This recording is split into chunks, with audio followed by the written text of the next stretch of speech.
wanna sleep in, 'cause I got something to prove.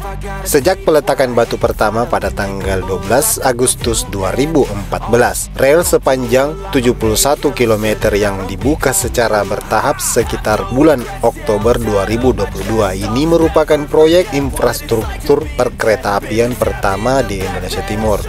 Untuk pertama kali, kereta api di Sulawesi Selatan dimulai dibangun jaringan sejak 2015. Dimulai dari tahap 1, yaitu jalur kereta api dengan rute Makassar ke Parepare. Kita melihat sejarah pada tanggal 1 bulan Juli 1922, rel antara Makassar di stasiun Pasar Butung dengan rute Takalar dibangun pemerintah Hindia Belanda. Pada tahun 1923, masyarakat Sulawesi Selatan pernah menikmati jalur rel kereta api dari stasiun Pasar Butung, rute Makassar ke Kabupaten Takalar. Namun pemerintah kolonial Hindia Belanda kemudian menutup jalur ini.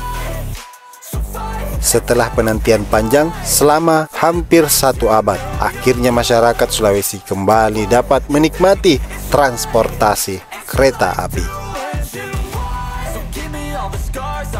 Pada hari Rabu, tanggal 29 Maret 2023, Presiden Republik Indonesia Joko Widodo meresmikan pengoperasian jalur kereta api dengan rute Makassar-Parepare. Usai meresmikan, Presiden Republik Indonesia menaiki kereta dari depo kereta api Maros menuju stasiun Ramang-Ramang, Kabupaten Maros. Hingga saat ini telah terbangun jalur kereta api sepanjang 118 km. Dari jalur itu sepanjang 90 km mulai dari stasiun Maros sampai ke stasiun Baruk dan sudah siap beroperasi dengan melintasi 10 stasiun.